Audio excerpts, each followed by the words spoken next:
From the gremlin-infested town of Kingston Falls, it's the DigiGods. And now, two guys who were tricked into feeding them after midnight, Wade Major and Mark Keizer.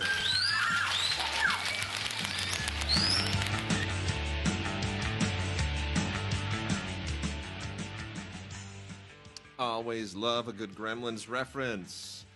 Corey, to whom do we owe that? That was sent in by Isaiah Frias. I'm pretty sure that's a dish I ordered at the tapas place the other day. I didn't know that Corey ate tapas. I love tapas. I can't think of tapas now without thinking of La La Land. Actually, I can't think of anything without thinking of La La Land most of the time. There's a great tapas place in Santa Monica. Is there? Yeah, it's really? Bar Pincho. Pinxto. You're just pulling that off the tapas of your head. Yeah, I'm gonna miss those jokes. I know. So, Mark, we only have you for 2 more shows today. That's and, true. And next week. That's it. Well, yes. As true. As a sitting down in the same room with you member of the DigiGods family. Joe Prestera wrote us and said, "Love the show as always, but it isn't going to be the same without Mark. Is there no way to keep doing it together even from France?" And I said, "Oh yeah, we'll do it from time to time. Mark's not going away completely. He will be still part of the broader effort going forward, and he's going to be our first Eurogod correspondent." And of course, the Cinegod site has soft launched.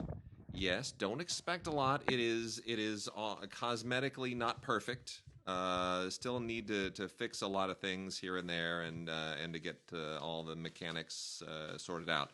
But please let us know what you think and what you don't like. We need to know what you don't like. gods@digigods.com. There is also going to be a gods@cinegods.com email address, which will eventually supersede gods@digigods. You can always send something to gods@digigods, but we want to move everything over to cinegods formally. So for now, gods@digigods.com. Take a look at cinegods.com. Tell us what you think.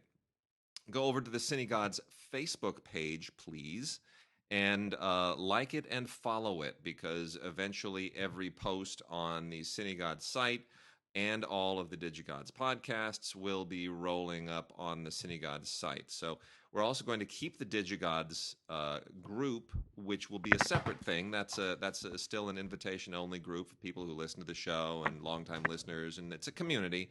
And that community will continue to exist and continue to thrive. And we really want to keep that going, because you guys are our base. And we appreciate that, and you've been so loyal all these years, and we so deeply appreciate that. But we're kind of trying to expand this, and there's some posts already up on the Cinegods site. More will follow, but we're trying to work out the kinks and the aesthetics and all of that right now. So a lot of things will be happening over the next couple of weeks. And Mark will be posting things from France. It'll be very exciting. It's a big transition time. I know. Yeah, Cinegod launching. Yeah. Mark off to. Well, okay. I just want to clarify something. Yes. So, I am going in 2 weeks. I'm going to New York. Yes. For 2 weeks. For 2 weeks. Because I have a bat mitzvah to attend. Yes. I was hoping to go from Los Angeles directly to Paris. Yes. But I have to go to bat mitzvah, so I will do that first. And then from the bat mitzvah, maybe end of October, I will then go to Paris. Okay. And very excited because first of all, I have somebody perfect to rent my condo. All worked out. Very all worked happy. Out. Also, stroke of good luck. Yes. I will be living now. I cannot live in the same apartment as my girlfriend because she lives with her mother, right, and also her daughter. So there's a 5-year-old, a 39-year-old, and a 60-something in the same tiny apartment. Okay. However, that sounds like a good time, actually. Yeah. That sounds like Ford's company on that. I'm not staying there. However, seriously, do that. Write it up as a pilot. Sell it. Sitcom gold. Done. Call John Ritter. Okay. Oh, too soon. So, but we got lucky because there actually is an empty unit in her building, her small little French Parisian building. There's a guy who has not lived there for 3 years. In fact, when my girlfriend went to check the place out and the real estate agent opened up the door, The door to that place had not been opened in 3 years. Wow. And she sent me pictures that made it look like the place was empty, and a little run down, but nice. Yeah. She said in person the place is disgusting. So let me tell you something. Yes. This is where I will be living for about 3 months. Okay. Now it could be longer. Yeah. Because I believe that I can go to France for 90 days on my passport. I can drive to Switzerland, fly to New York for a slice of pizza, and then return to France, and that resets the 90-day clock. Okay. But whether it's 3 months or 6 months, whatever it's going to be, this is my living condition. Are you ready? Ready. So the shower. Yeah. No ventilation in the shower. Right. It's a very old shower. Okay. So it's got it's got the handle. You hold it in your hand, and Sure. which I hate. Sure. Now, newer French showers, you can actually simulate it. You can simulate an American shower because the rod goes all the way up, and you can move the nozzle, the hand nozzle up, Okay. up until it kind of simulates Sure. an American shower. Yes. This shower, it's too old. Doesn't have that. Okay. So I will be holding a nozzle in my hand and spraying water on myself for the next 3 to 6 months. And get this, even Yes. better. Are you ready for the piece de resistance? Ready. The bathroom, the toilet, Yes. not in the unit. Yes. So there is a toilet. Now it is private to it is private to that unit. I have to open the front door to my unit, take 3 steps in the cold winter French hallway into a private toilet. Sweet. It's really horrible. Best thing. And Look. then get this. So I said this is gonna be a long show. So I have so much to do before I go. Well, then we got a whole. Yes, carry on. So I said to my I said, so how much is this place? It's about 680 euros, which is about whatever, maybe Sure. figure $800 a month. $800. So I go, are you shitting me? First of all, the place is disgusting. No, it's 3 years worth of dust and dirt. Yes. The shower has no ventilation. The toilet is outside the unit, and Yeah. you want to charge me $800 a month? You're out of your mind. Yeah. So I said to her, I said to my girlfriend, I go, look, you've got to get medieval on them, because you've got to get American. You've got to say, are you shitting me? Try again. Right?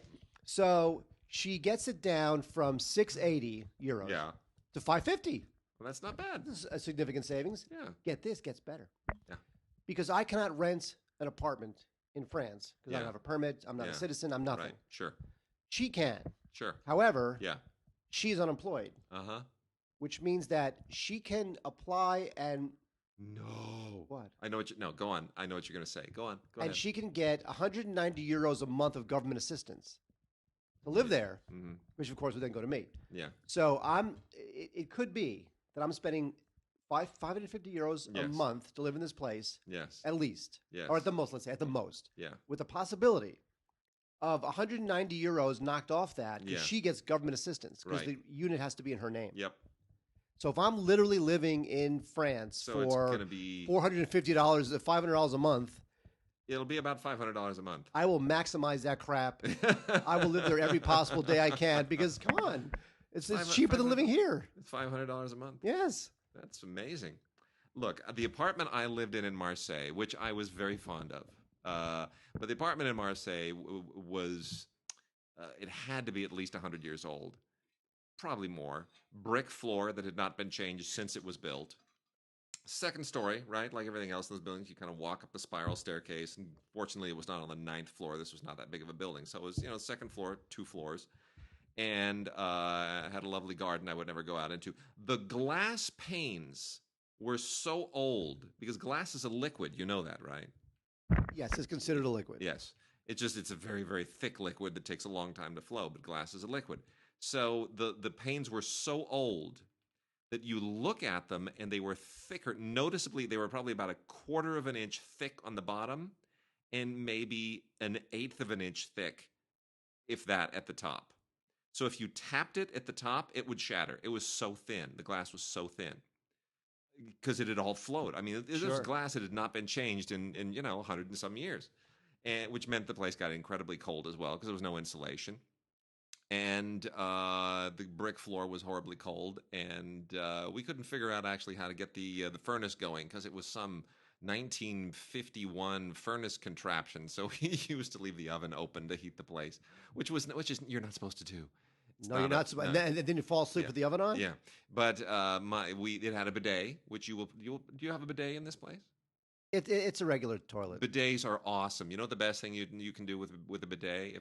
I don't know if your place has all the amenities that ours did, but for entertainment, using a bidet to drown mice, awesome. Oh, God, I hope there's no rats or spiders or cockroaches in this place. Not that we tried to drown them.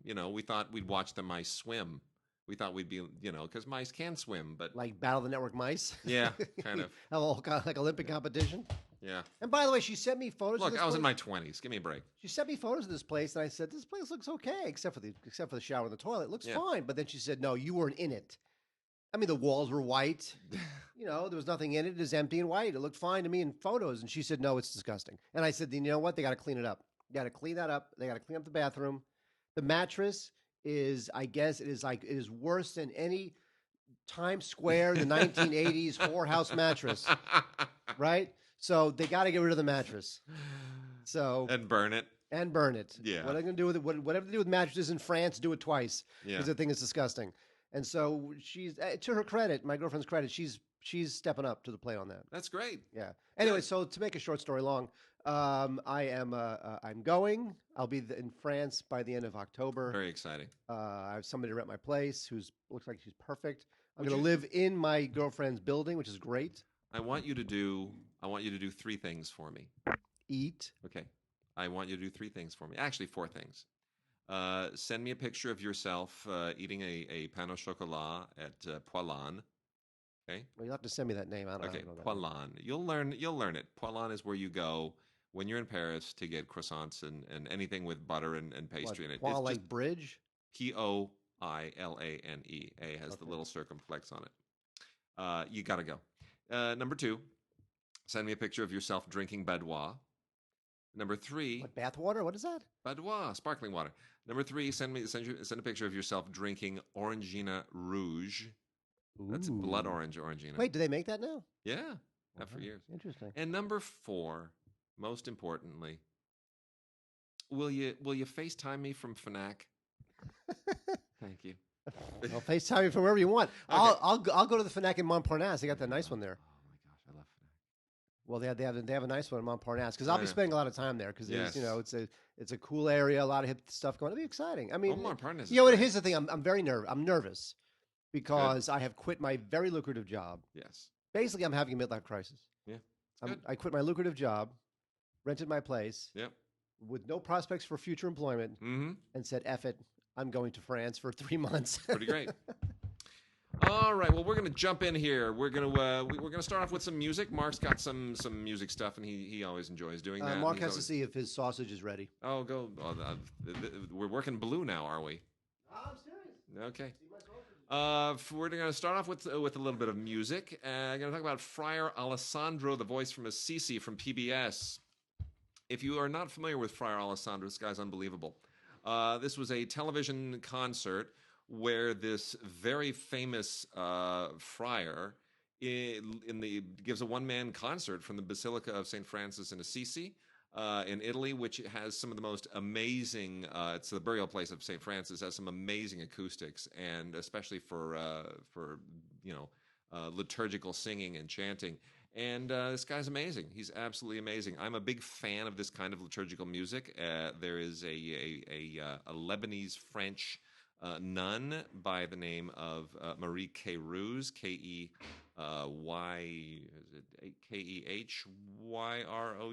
I believe it is, who is just amazing. She does Byzantine chant, which is extraordinary. And Friar Alessandro, kind of in the same ballpark. He here is accompanied by the orchestra of Camera de Perugia and the choir of the Basilica and a children's choir, which is it's a beautiful concert. If you like this kind of stuff, you'll be so inspired. It's absolutely wonderful. And that is from PBS. How's your sausage? You want water, don't you? Yeah, sure. But you know what? Don't worry about me and water. Just hit us with some stones. Hit me with your best shot. With some stones and stuff. Stones. Let me tell you something, folks. This is at the Fonda. Now, the Fonda Theater in California is a really, really cool place to see a show. It's not that big. I've been there once or twice. It's not that big. I did not go to this, but it's It was the Peter Fonda Theater. Huh? The Peter Fonda Theater? It's just called the Fonda Theater. No. It's the Henry Fonda Theater. Oh, okay. It's whatever theater. Okay. It's not Exactly. Okay. Anyway, so the band performed the entire Sticky Fingers album, and we all love the Sticky Fingers album. So many great songs from that, Wild Horses and When the Whip Comes Down, blah, blah, blah. So if you love the Stones, and this is from 2015, I would have loved to. You know what? It's funny. I would have killed to attend this. In fact, I would have killed to even know this was happening. Because I've gotten to the age now, like when you're younger, you know all the artists who are in town touring. Oh my God, XYZ's in town. Oh my God, I can't believe they're in town. I just read about it. I'm at the age now where I don't know who's in town. Things just happen, and I don't know what's going on. I know. I'm too busy with life. I know. So if I had known the Stones were at the Fonda Theater, I would have jumped at it. In fact, when I'm in New York, I will not be able to do this. It'll be too expensive. But for the 2 weeks I'm in New York, it's going to be during Bruce Springsteen's run on Broadway. Have you heard this, Wade? Yeah. Springsteen has a multi-month run on Broadway Great. in a theater that seats less than 1,000 people. That's pretty great. It's like literally it's less people than the Village Theater in Westwood. Sure. Fantastic. And tickets are going for thousands of dollars, and it's early in the run when I'm going to be in New York, so I doubt I'll be able to afford a ticket or even get a ticket. But anyway, so this is great. This is fantastic. Highly recommended. Sticky Fingers live at the Fonda Theater in 2015. Then we also have Jeff Beck. I saw Jeff Beck at the Hollywood Bowl recently. In fact, when was this? Did I go to this concert? In the summer of you know what? I might have gone to this. Wait, hang on. Wait a minute. Stop. Don't stop. To talk about something else. I may have gone to this concert. I'm not kidding. I gotta check this out. Go talk about something. Okay. All right. Well, I'm Mark, not kidding. I'm going to research this, and I'm going to see whether I actually showed up to this goddamn concert. Because I went to go see Jeff Beck and Buddy Guy at the Hollywood Bowl last summer, and this is what this is. But you don't remember exactly. I don't know which day. Well, I'm not sure which day this was recorded. I'm sure I can find out. You keep a calendar? It says right on there. Well, it just says the summer of 2016. All right, you know what? Go talk about some stupid kid vid crap, and I'll find out. Well, I'll dig us into some movies first. 47 Meters Down. It's amazing how 40 years after Jaws, we're still making shark movies. 47 Meters Down, and they're not as good.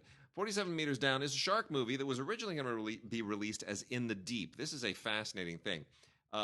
We were prepared probably 8 months ago to do a review of a Dimension movie that was going straight to DVD called In the Deep.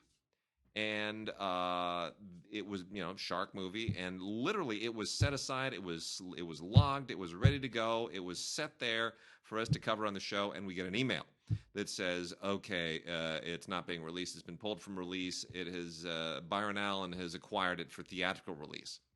And Byron Allen, of course, runs Entertainment Studios. And remember, they were in the bidding for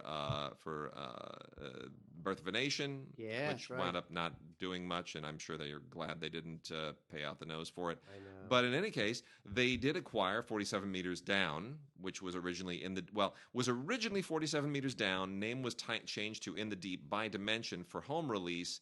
And then when Byron Allen picked it up for theatrical, they changed it back to 47 Meters Down, to the original title. So, two movies are the same, and it is now being released because it had a theatrical release, not just as a straight-to-video DVD, but as a Blu-ray DVD and digital HD ultraviolet combo. And how is the movie? Is it worth all the drama that I just led into? Sort of, kind of. I mean, it's, compared to other shark movies, like what was the Rennie Harlan one from a couple of years ago? Oh, I like that one. Yeah. That's the one where Sam Jackson gets eaten suddenly. It's, Deep Blue Sea or something? The Deep Blue Sea, that's it. I actually think this is better. I think this is, it's smaller, it's more contained. And the idea that you have, it's not just sharks going after people. The idea is you got to, Mandy Moore and Claire Holt. Yeah, she's like a new. She's on the originals. It girl kind of. Yeah. So Mandy Moore and Claire Holt play sisters, and they are on a diving expedition, and they wind up being trapped and surrounded by sharks at the same time. So there's, they're in one of those cages, those shark cages, and and that makes the whole thing much more interesting. It's a little more claustrophobic. It's kind of like Wait Until Dark, right? It's like one of those old claustrophobic you're trapped, you're Audrey Hepburn and you're blind, and Alan Arkin's trying to kill you, kind of And they things. open the Except in this case, refrigerator. it's Audrey Hepburn and her sister, and they're underwater, and Alan Arkin is a bunch of sharks. That's basically what you got going on. So it's well done. It's really well put together. It works particularly well in a home environment, and I would recommend 47 Meters Down. Much to my surprise, it finds a new angle on the shark thing. Well, Mark, are you still researching your? I am. Okay. I went on August 10th. You went on August 10th. Okay, I went on August 10th. Okay. I'm going to find out when this thing was recorded. I mean, it was probably recorded over the couple of days when I wasn't the same show. But let me see. I'm very excited. I'm eating sausage and very excited. Okay, I'll keep going. Churchill with Brian Cox. Oh my goodness. The Untold Story of D-Day. So this is a Blu-ray from E1 and Cohen. It comes in a very nice slip cover. They're really making a big deal out of this. They throw a Peter Travers quote on the front of this: "A must-see." I can't really endorse this. So Churchill is all in the news again. He is both front and center and in the background of a lot of movies, whether it's Their Finest or Dunkirk or this, and then Darkest Hour with Gary Oldman playing Churchill coming up soon, or John Lithgow on The Crown. We're getting a lot of Churchill lately. So here's the thing. Brian Cox plays Churchill without all the makeup that Gary Oldman has on that is just so stunning. Does a respectable job of mastering the physical characteristics of Churchill, of giving us, a non-makeup-y Churchill. I appreciate that. Certainly has the bearing and the demeanor of Churchill. However, nothing about this movie is even remotely historically accurate. It is patently ridiculous. The whole point of this movie is they're planning D-Day, and Churchill keeps meddling with the generals and contradicting the generals, and he's afraid too many people are going to die.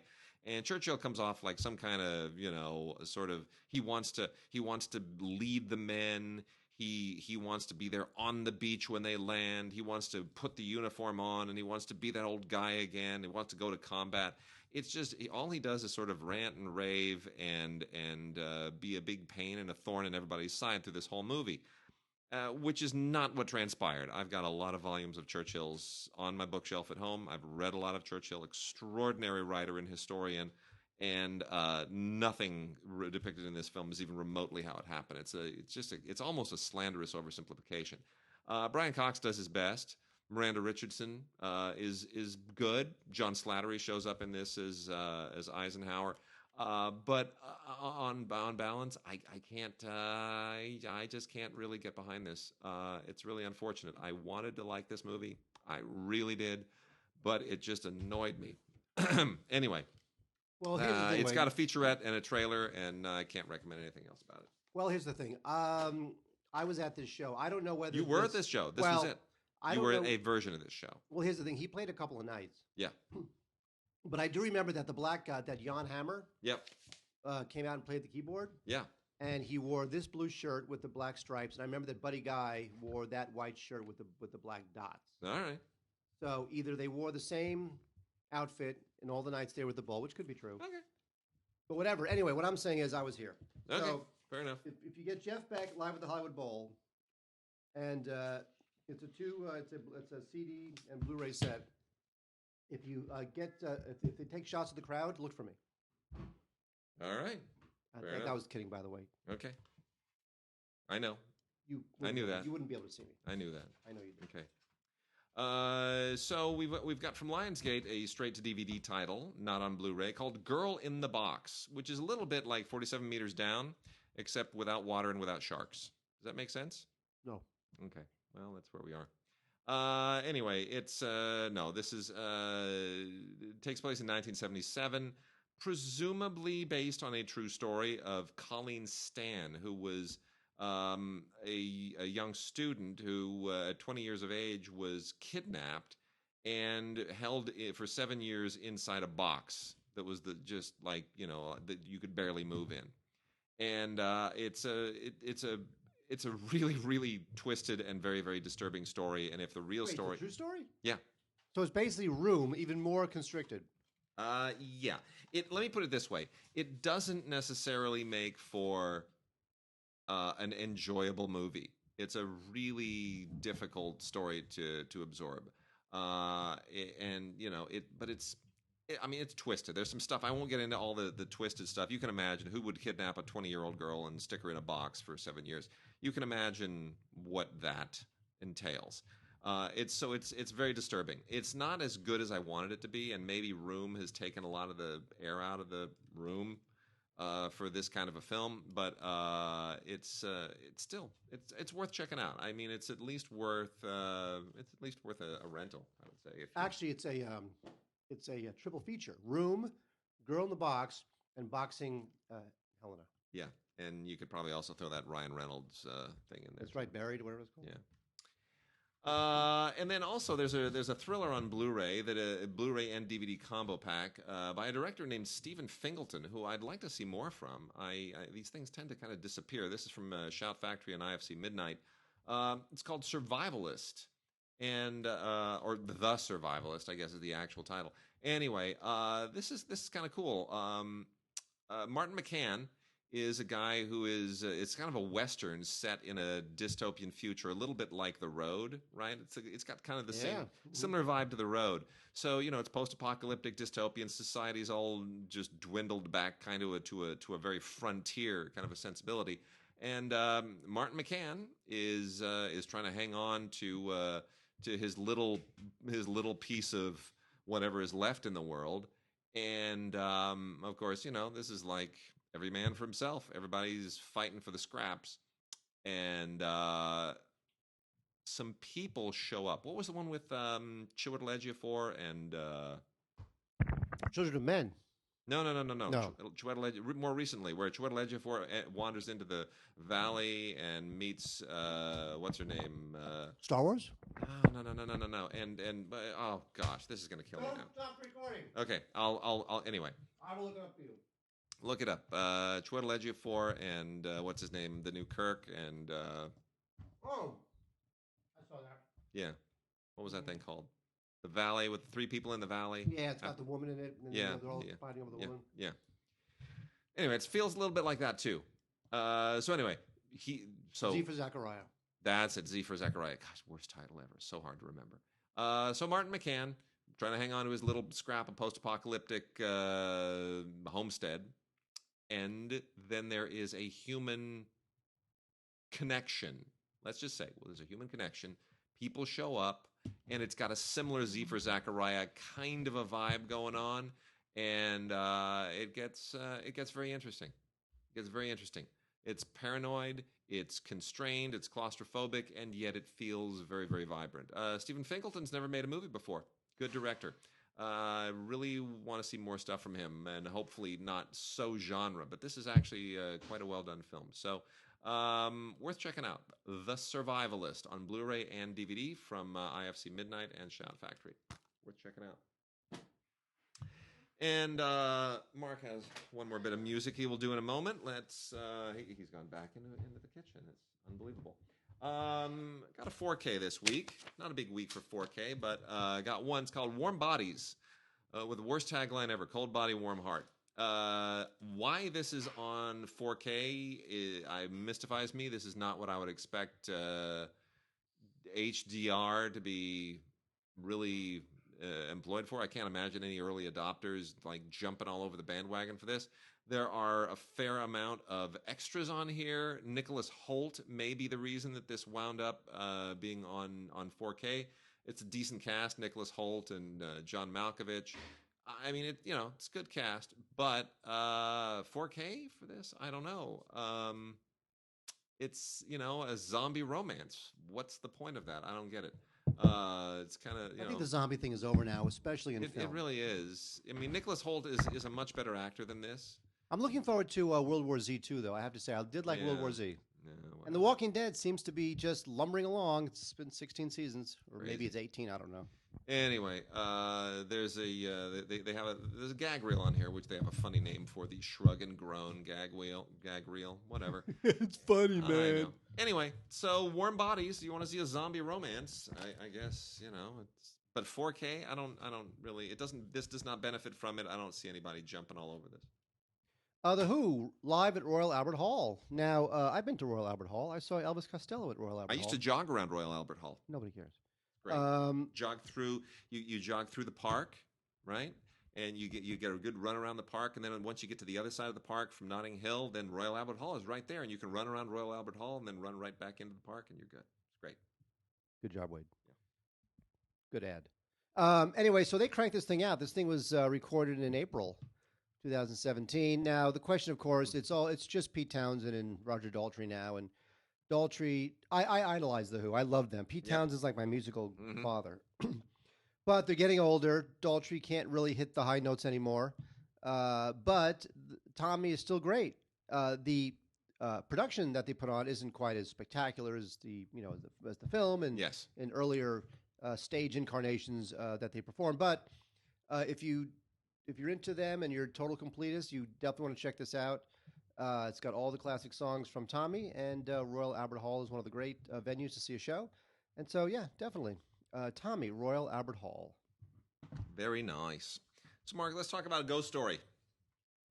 Now that we've got you settled in. This thing was, there's a tendency for movies to be a big deal at Sundance. You get all kinds of acclaim. People come out of the screening going, oh, it's amazing.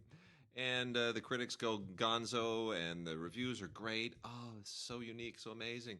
It'll maybe even win a bunch of awards like Birth of a Nation. And then on release, people go, all right, whatever. I like David Lowery. I really do.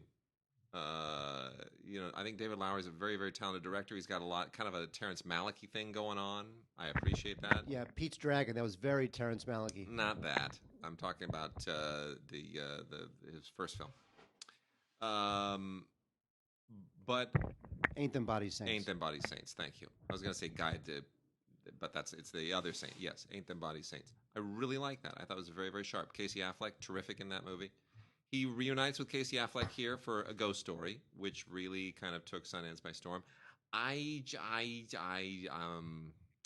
Maybe my expectations were pumped up, but I don't know. What do you have any great feelings? Didn't see it. Okay. Oh, I thought you did. Seriously? No, I thought you did. Didn't see it. Oh my gosh. Wait, here's the thing, Wade. I thought you did. Part of the reason why I am getting the hell out of Dodge, yeah, is because in my job I have to be at work at 5 a.m. Yeah. And get this, starting on Monday. When's your last day? My last day is Friday. So if this post, when is this post on Tuesday? Yeah. So it will be 3 more days of my job. Oh my word. So you the only have last 5 more days. Right. So that last day is gonna be like the last day of school when you're in 3rd grade, right? So I go to my boss's office. My boss says, "So Mark, you just got an email. We're gonna a bunch of us are gonna take you to lunch." Mm-hmm. And I said, "Don't do that. I just want to say goodbye to some people and slip out the back door, and that's the end of it." He goes, "Well, it's too late. We've already sent out the invite." Yeah. So I go down. I talk to somebody else, another bigwig who I'm friendly with at the office, and I said, are you guys really taking me to lunch? Come on. Nobody cares. Just let me go. I'm just a cog of the machine. It's fine. I get it. Whatever, Mark. He's funny, but now he's gone. In 3 weeks, I'll be forgotten. And he says, well, at first they wanted to throw you a party. Okay. But I talked them down to just a lunch. And I said, thank you. Whether you did that because you know that's what I would want, or whether you did that because you knew that I am not worthy of a party, either way, thank you for making sure I don't get a party. So anyway, point being, the last week I'm at the office, I have to be at work at 4:30 in the morning because I do a show that airs on E. I produce it. It's called Daily Pop. Yep. It is weekdays at noon East Coast time, which means 9 a.m. Pacific time. And so that has to be produced. Okay. We have 2 hours of live programming. So we have to be, my last week at the office, I have to be in at 4:30 in the morning, which oddly enough is a little convenient. Mm-hmm. Because when you need your afternoons to arrange your moving and your finances and getting the hell out of town, it kind of helps to get off work at 1 in the afternoon. Yes, it does. Now, of course, you're very tired. Yeah. And you're not that productive, but it does help. I don't know how we got into that. How do we get into that? I don't know. I don't know. Well, because you didn't see Ghost Story, so you didn't have time. So the thing is that because I have to be at work so early, I can't see 7:30 screenings. I'm sleeping. Yeah, all right. Well, a ghost story. Basically, here's the drill. So it's a good idea. Casey Affleck, Rooney Mara, they're a couple, but the romance is gone. Something horrible has happened. I won't tell you exactly what because that's the whole point of the thing. And there is a ghost presence that is in the film that is basically a person in a sheet. And all of this it's not meant to be scary. It's meant to be provocative and mysterious and poetic and allegorical and all of those things. And I applaud all of that. I think all of that is great. And I think the concept is great. I just don't know that it actually, I don't know that there's 92 minutes worth of material in that concept. It doesn't, it feels like they thought that they'd be able to just ride with the visuals and some of in a handful of the scenes. And it doesn't. It doesn't feel to me like there's 92 minutes to sustain this. And it needed more meat on the bones, as it were, meat on the skeleton that's underneath the sheet or whatever. Anyway, Blu-ray and Ultraviolet, and worth watching for sure. I'm not going to take anything away from it. I think Lowry is still a huge talent. It's beautifully shot. Casey Affleck keeps getting better and better as an actor. Rooney Mara, love her as well. But I wanted this to be a better movie than it is. That's all. So wait, here's the thing. Yes, sir. The advantage of directing a huge film, yes, is that you kind of get to do whatever you want after that because sure. you can trade that and trade that in. So Colin Trevorrow, he directs Jurassic Park, right? I guess, sure. Very serviceable. Yeah, sure. It's completely hated it. Fine. It's hated serviceable. It's whatever. Hated it. But go on. It extends the franchise in completely serviceable fashion. Yep. So now he wants to do a very, very small film before he, of course, goes off to do the new Star Wars because he wants to do this little film that he's always wanted to do, and then he'll go off and do Star Wars. A big Star Wars hotshot. Big Star Wars hotshot. That's right. Yeah. The movie he always wanted to do was the Book of Henry. Uh-huh.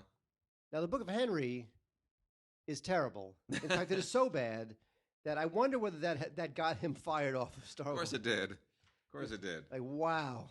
You really, really just... Well, what it did was they saw the Book of Henry and they thought, holy cow, maybe we should revisit Jurassic World. And then they went back and looked at Jurassic World and realized, this is really bad.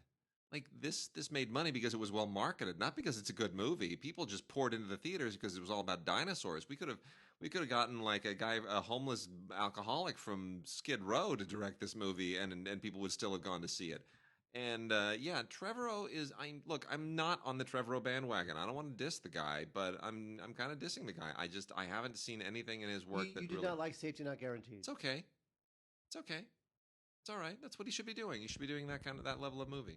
Oh, well, okay. Book of Henry. Book of Henry is not that level of movie. It's not that kind of movie. It's a different kind of movie. It's just so. It's such a soap opera. It's so maudlin, and then there's a twist at the end that's like, I guess. I'm tired of twists at the end of movies. You're supposed to be crying at the end, but you're sort of like, okay, I guess. Yeah. Does it need a twist? See, anyway, so this film, not only was it misbegotten, not only did it ruin his present, it ruined his future. Yeah. So I'd pass on the Book of Henry. Okay. We also have Blu-ray, DVD, and Ultraviolet combo for an animated thing called Moon, Guardian of the Moon. Now, Moon, in terms of the name, is M-U-N-E, and Guardian of the Moon is in the moon, M-O-O-N. It's a little bit of a weird title. When you say it, it doesn't look so cool either. It's got some really, really good voice work in it. It's the reason that I'm loath to completely discredit it. Rob Lowe, Patton Oswalt can do no wrong by me. The guy just makes me laugh endlessly. Jeff Dunham I can do without as a ventriloquist guy, but as a voice talent he's perfectly fine. Even Ed Helms, who I don't particularly like. But the story is kind of a bit forced. It's one of these 3D CG animation things where you think, if this wasn't 3D CG animation, if you had to sit down and do 2D animation to tell this story and take 3 years to draw every single frame, would it be worth it? And the answer is no. And I think that CG animation has become so easy to do, and they can whip these things out so quickly that I think they don't really give second thought to whether the story is worth it anymore. And in this case, it's kind of, Moon, M-U-N-E, is this little creature, in the galaxy who is supposed to guard the moon, and then there's from this race of guardians, and then there's like a renegade who decides to go all Darth Vader on them, and then it gets ridiculous. They're we're going to steal the sun, and then no, stop it. It's just nothing here really works. It doesn't make sense. They don't really recreate the mythical world very well, and the little moon guy, it looks too much like something from Avatar. So I can't. I mean, maybe your kids will enjoy it, but mine will never get to see it. And then before we jump into television. In a really big, gnarly way. We're going to talk just for a moment about Queen of the Desert. And Mark, did you see Queen of the Desert? Priscilla, Queen of the Desert? No, just Queen of the Desert. Did you not see this? I did not. Oh dear. Okay, this is such a monstrous disappointment. So Werner here, I was very excited. Do you know who Gertrude Bell was? I do not. Okay, Gertrude Bell was the sort of female Lawrence of Arabia. In many respects, she was more influential from a diplomatic standpoint during the First World War than Lawrence was. Lawrence was a military figure. Lawrence was a guy who won battles and waged the war in the desert. All the diplomatic wrangling that took place at the same time against the Ottomans took place at the behest of Gertrude Bell, who was an extraordinary woman. I have 2 biographies of Gertrude Bell. I've read them both. Gertrude Bell is an amazing figure in history, truly extraordinary. And she interacted with Lawrence on many occasions, and it's a great story. You read those bios and you just go, this has got to be a movie. Finally, they announce a movie. Oh my gosh, Gertrude Bell movie, yes, do it. Who's going to direct it? Werner Herzog. OMG. Werner Herzog is going to do Gertrude Bell. Are you kidding me? What? That's the best thing I've ever heard. Who's going to play Gertrude Bell? Nicole Kidman? What? Yeah. Okay. All right, sure. All right. I'll go with that. I can think of others who'd be better, but I guess. She's a little old and she's not English, but she's Nicole Kidman. Fine. Okay, I'm on board. Werner Herzog. He's not going to screw that up. Who's writing it? Werner Herzog. I'm not sure how I feel about that. I like Werner as a director, not so much as a writer, but I'm still on board. Finally saw the movie, not on board. It's so not right. It's so wrong in every way. It's not a Werner Herzog film. It's not really a Nicole Kidman film. James Franco is in this thing for some unknown reason to give it some kind of a romance angle, which it didn't need at all, which isn't even real. It's completely fabricated. That's stupid. And then, Robert Pattinson plays Lawrence. He's okay. He's not great, not quite right. Could have done better. Massive missed opportunity. And now it's done. No one's going to be able to do another Gertrude Bell biopic. Done. It's finished. Yeah, because there needs to be multiple Gertrude Bell biopics. Well, there should be a good one, but it's done. They ruined it. You need to do one yourself. Anyway, Blu-ray DVD combo pack. I'm very, very upset and disappointed. This should have been a better movie. I'm really, really bummed. Queen of the Desert with Nicole Kidman, Robert Pattinson, and pointless James Franco. I'm so disappointed. But I will say this: lovely Jordanian locations. They did a good job shooting in the Middle East. A lot of places where I have actually been. I recognize places where they shot. No, you didn't. Yes, I did. Oh, gee, there's dust there. I was there too. I saw the same dust. You'll see. I mean, it's they're Wait, archaeological. You're being shameless. I am. Shameless season 7. This thing just keeps going. Somebody's watching this thing. It's a lot going on in this season. We love the only thing with the show is that it keeps William H. Macy from doing more films, and that's a bad thing because I love William H. Macy. However, it does keep Emmy Rossum naked, and I'm on board with that. The show this season anyway, William H. Macy, he's got a homeless shelter, and he gets kicked out of his own homeless shelter, and then he finds out that someone on the show, I won't tell you, has terminal brain damage, and Emmy Rossum's doing her thing. So what is this? Wait, there you go. Thank you. Anyway, so Shameless, I don't know what to say. Look, some of these episodes were directed by John Wells, of course. John Wells is John Wells. You all know John Wells. He's a director. He's a very good director, and he keeps getting shafted with movies.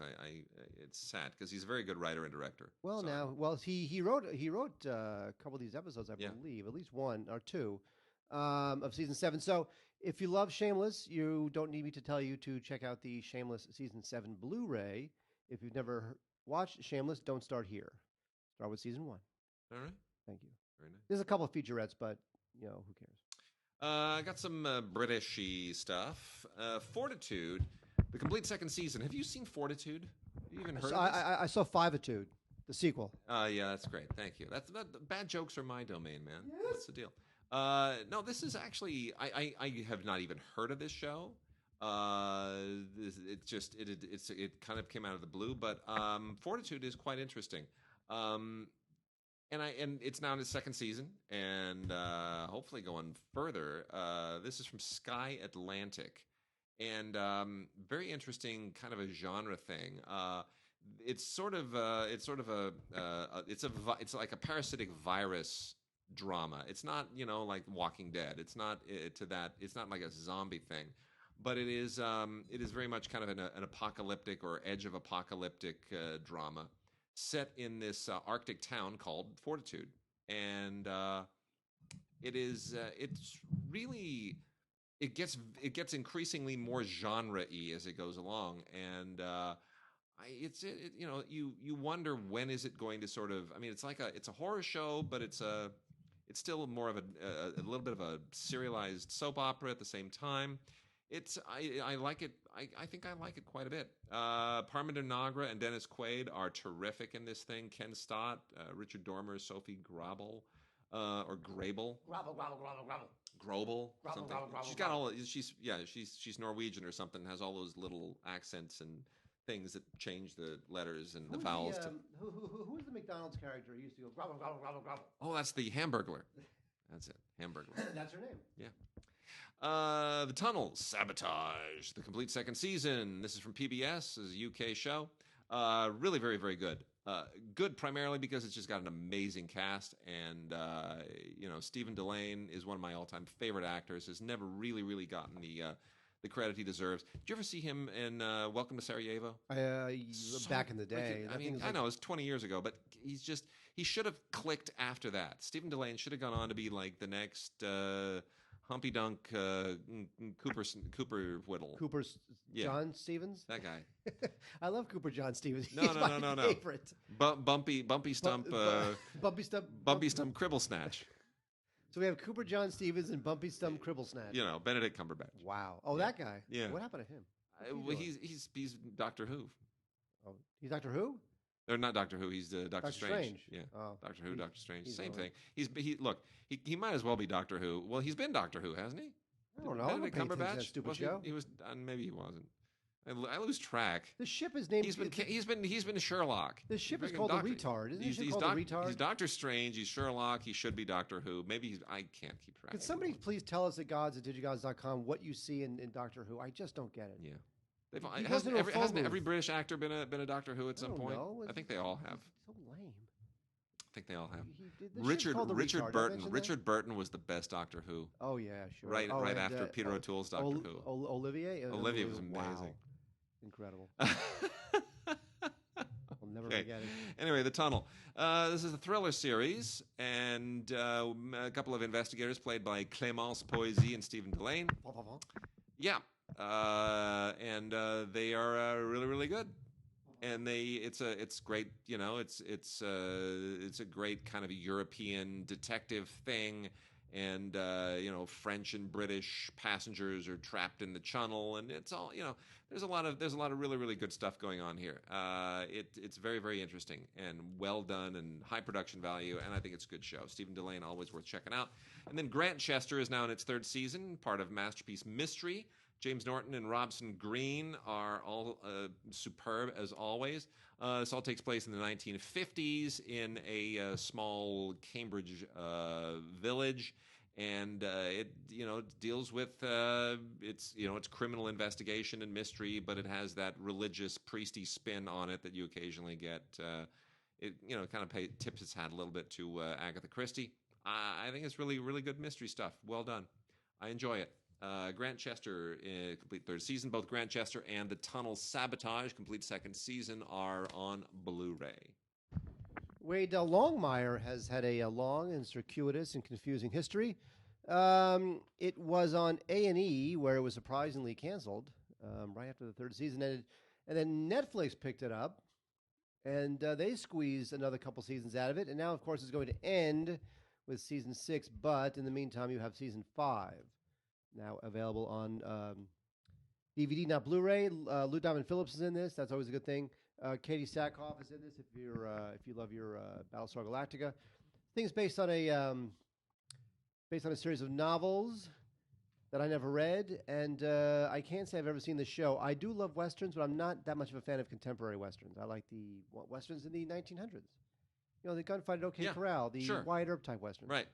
So, but people love the show. It's got a cult following. So, and it's ending soon. So, if you love your Longmire, season 5 now on DVD. And then we have Channel Zero, season 1. Wade, what do you now? Here's the thing: when you look at this, cover art, yes, does this man look like he's covered in Post-its? It looks like he's covered in Tic Tacs. Post-its, sure. Yeah, it looks like he's covered in something. Whatever. Channel. What the heck is that? What is? Well, Channel Zero. No, hang on a second. Channel Zero. He looks like he's covered in chiclets. It's a He looks like he's covered in chiclets. Actually, or maybe some kind of small spearmint gum. Anyway, something. Channel Zero. It's this horror anthology series, and this thing, I don't know who's ever seen this thing. It's on Sci-Fi. I've never seen it. It's really under the radar. This season, Candle Cove has a bunch of okay people in it that I've really never heard of. Fiona Shaw would be the biggest name, I guess.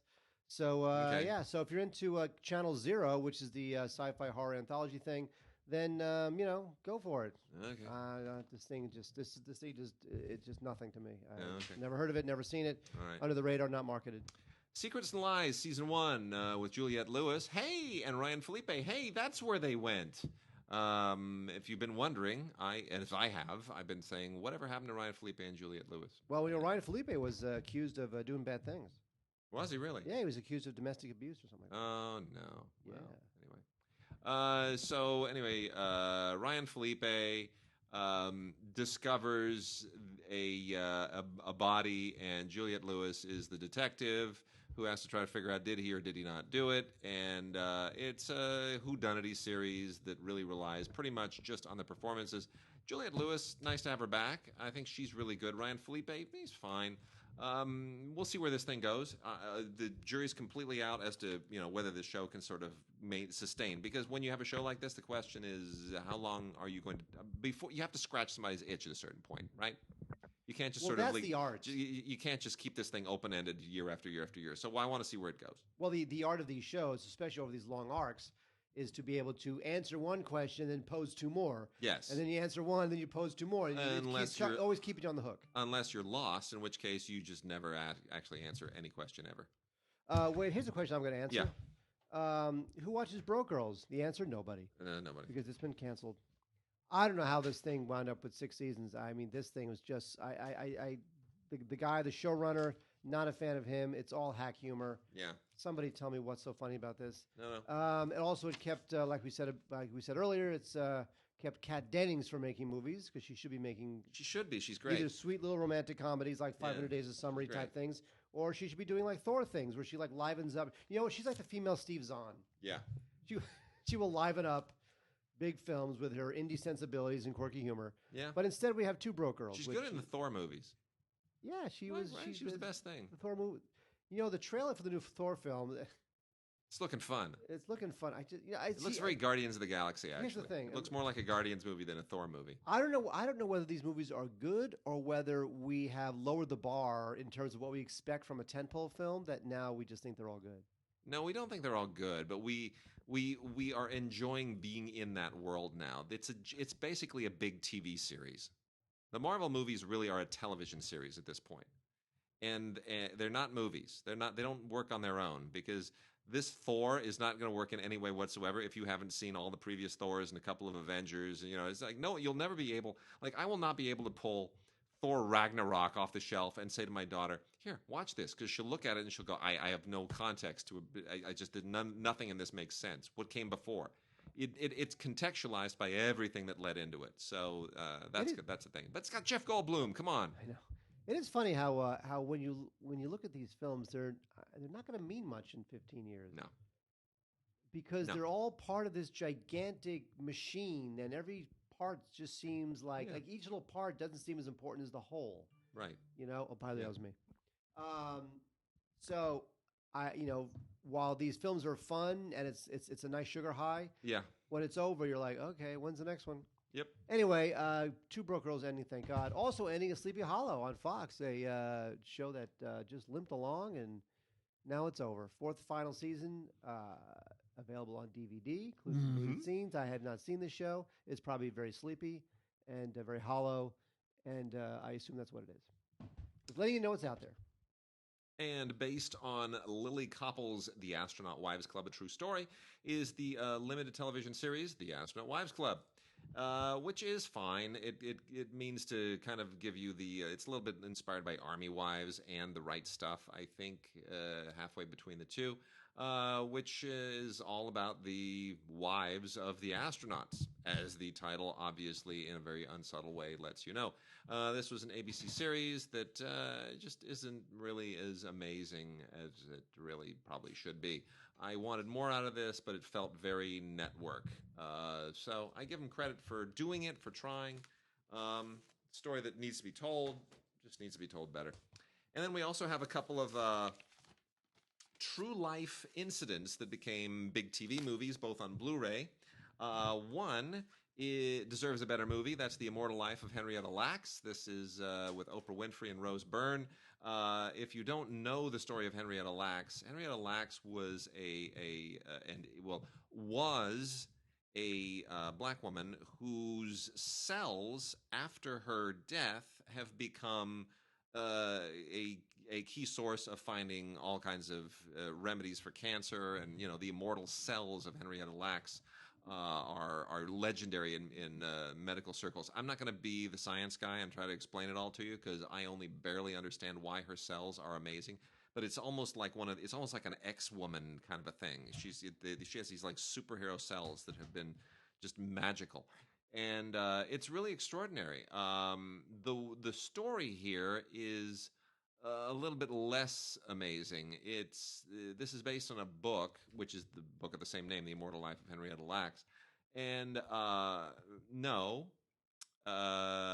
you don't really get a great sense of Henrietta Lacks's life. What you get is a little bit of kind of a who's who and a what's what, and you hopscotch around, and it tries to sort of wrap itself around her life and why she was significant, why her cells are significant, make it a little bit of a mystery story.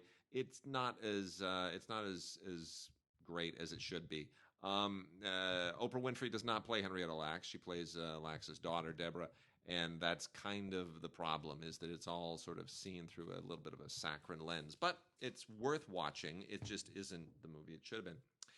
And then more impressive is The Wizard of Lies. I actually thought this was very, very good. Did you see The Wizard of Lies? I did. I liked it a lot, actually. It's really good, isn't it? Yep. Barry Levinson, he's kind of back. Barry Levinson directed this fantastic television drama about the whole Bernie Madoff thing with Robert De Niro as Bernie Madoff and Michelle Pfeiffer as his wife. And you know what? I would have thought, I'm never going to be able to watch Robert De Niro and Michelle Pfeiffer disappear into real people, because they are, to me, Robert De Niro and Michelle Pfeiffer. They're just, I can't see them as someone else, right?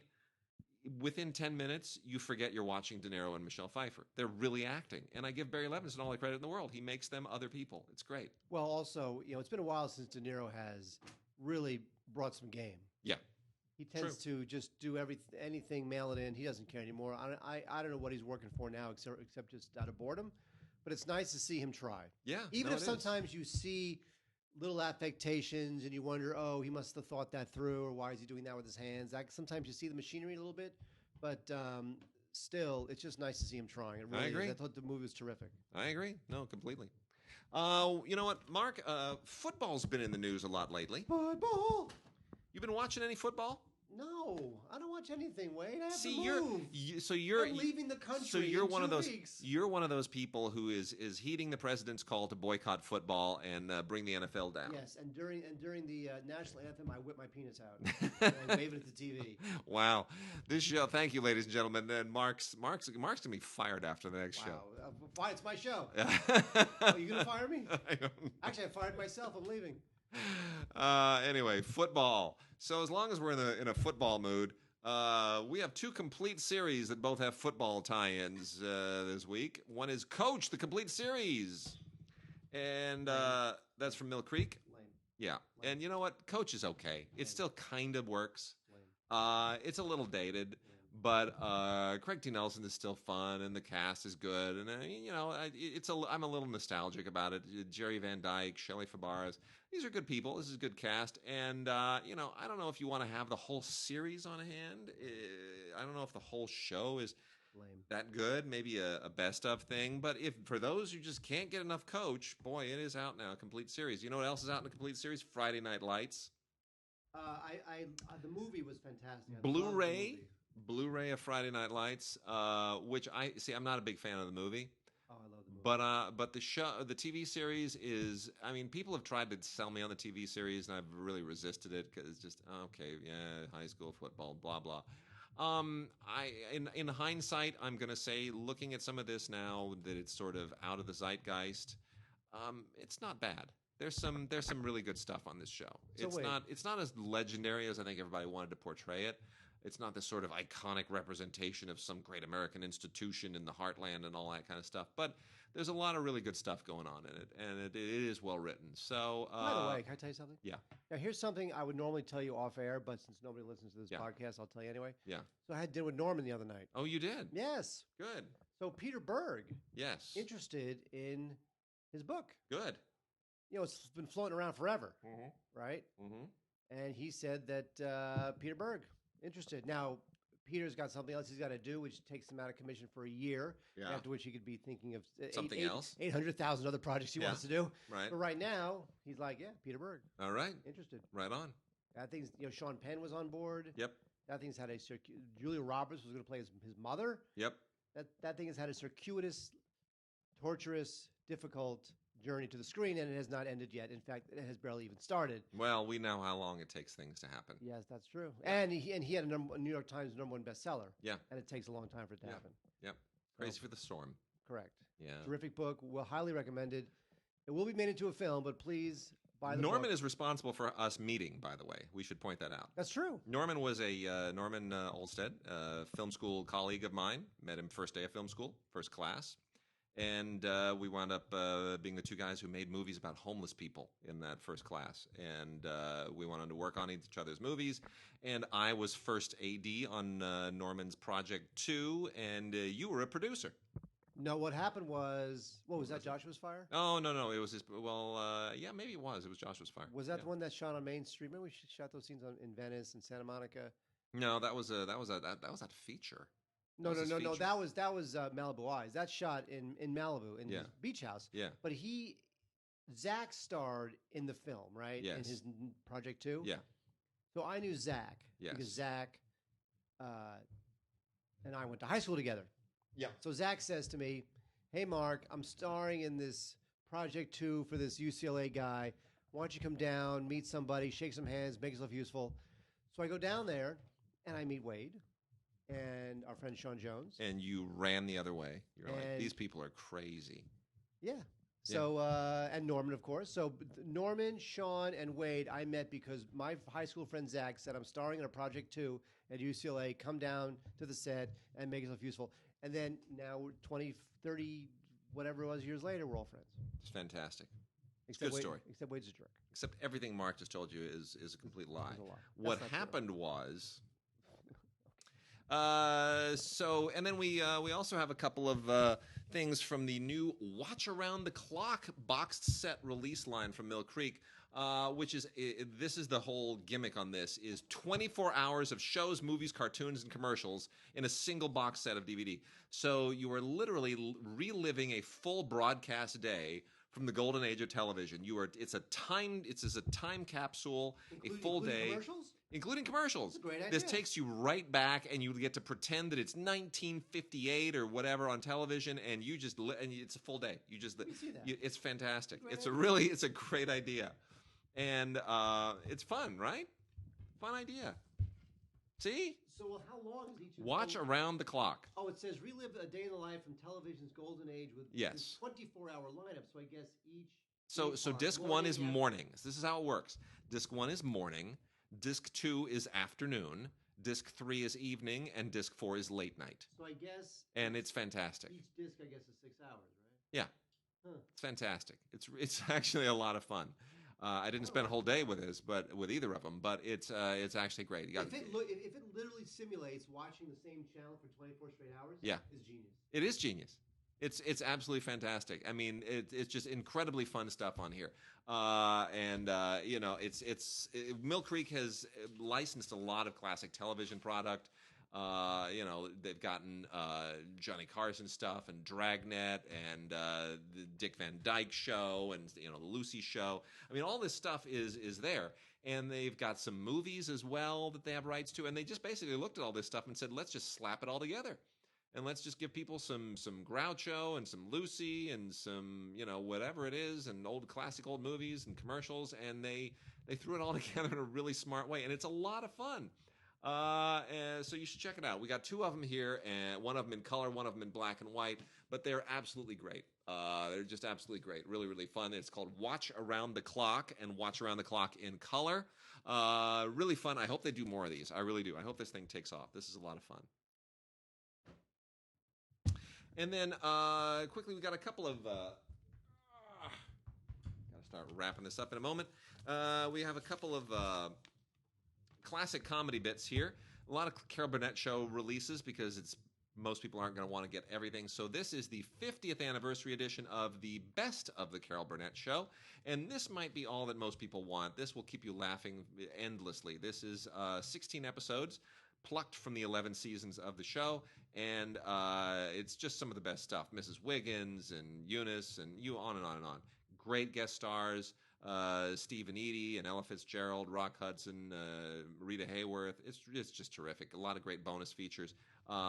This could be just enough for most people. 16 episodes, pretty great, and some of the funniest stuff ever. And then we also have Rowan and Martin's Laugh In, the complete first season. They've released this as a complete boxed set, which is pretty unwieldy for some people, but if you want to just start buying the individual seasons and kind of take it as it comes, this is 14 episodes on 4 DVDs, and still very, very, very funny, despite many of my reservations about what this meant for Star Trek at the time. But yeah, it's great. Did you watch Discovery, Star Trek Discovery? I have not. I just read what... I saw 5 minutes. It was terrible. I read what Corey wrote, which is hysterical. Although did you read what Corey wrote? I did. There's a twist at the end that I thought was kind of cool. But Corey said it works a lot better if you pretend that it takes place 100 years after Voyager and not 8 years before Star Trek, the original series. And if you pretend that Sarek is Spock's long-lost great-grandson and not his estranged father. And if you just cancel your CBS all-access subscription. Oh, well. I thought that was funny. Corey, shouting out to you. You're a good man. Let's see. We got the Sun. Now the Sun. Oh, is yeah. It's not the big ball in the sky. This is SON. This is the Pierce Brosnan show. That's on AMC. Got picked up for a second season. I'm Nice. surprised about that. So it's based on a book about this oil baron guy lives in Texas, and it's nice to see. You know what? It's nice. Eat your to microphone a little bit more, please. Sorry, hang on. Yeah. You know what? This little tripod thing is not being nice to me today. Okay. So I'll just hold the mic. Anyway, so it's nice to see Pierce Brosnan do something. Actually, it's nice to see Pierce Brosnan age appropriately. Yes, He's right. very handsome, Mhm. and he's good, and he's got the whole salt and pepper beard going, and he looks kind of badass now that he's kind of being a Sam Elliott guy as opposed to trying to be still trying to be 45 years old. So anyway, so the former James Bond starring in The Sun, 10 episodes, complete first season on DVD. It got picked up for a second season, so that means it's pretty good. So definitely check this out if you're into that kind of thing. Modern Family, season 8, thing keeps going. Going and going and going. I don't know who these people are. I've never seen the show. Just letting you know it's out there. Special features include deleted and alternate scenes and a gag reel. Nice. That's Modern Family. blah, blah, blah. And then we've got, rounding things out, Mary Higgins Clark, if you like her suspense novels, which are a little bit lowbrow and trashy, but they've made a lot of movies out of them, and we get 8 of them on 2 different Queen of Suspense releases from Mill Creek. One is a 5-film set, the other one is a 3-film set. I haven't heard of any of these, but man, they crank these things out, and people watch them, so go and check them out. Mary Higgins Clark 3 films, original television mysteries, and Mary Higgins Clark 5 films, television mysteries. And then lastly, I want to let you know that Vikings Season 4 Volume 2 is out, 10 episodes, many of them extended and with formerly deleted scenes that make this even more bloody and graphic. You know, this show has become interesting in the sense that it is, and not that anybody really cares, but they have introduced on Vikings my direct ancestor as a character on the show. Oh, stop that. It's true. I don't believe you. I'm descended from the first Duke of Normandy, Viking named Rollo. Steve Normandy? And they made Rollo a character on the show, which is a little Wait, bit... no, Rollo was a character on, like, What's Happening, right? Wasn't Rollo? Yeah, that's the one. That's the one I'm descended from. Anyway, which I find weird. I never expected him to sort of enter the public lexicon. But anyway, that said, you know, I'm still mixed on Vikings. I like the production value. I think they really try to force a sense of Viking culture that isn't historically accurate. It feels a little bit, I don't know, kitschy in some sense. But still, the show has a certain style, and it's got a vibe that nothing else has on television, and I give them credit for that. You know, they were able to kind of pave new territory in this time when nothing on television feels fresh and original, and that takes talent. So, you know, despite my reservations, it's still a worthwhile show. And then we get Firefly 15th Anniversary Collector's Edition, which is, you know, fine, I guess. It's a beautiful package. It has kind of a leathery-looking thing. It's a custom sleeve on it.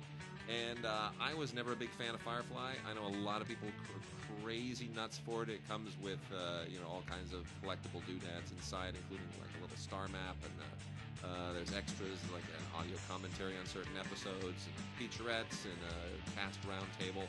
You know, but still, you gotta love Firefly, and I'm, you know, on the fence about it. So for fans, this is great if you don't already have the whole thing, but otherwise, knock yourselves out. All right, Mark, that's it. We're excuse me, we are done for this week. Get you next week one more time, and then it's off. The balcony is closed forever. All right, we'll see you guys next week.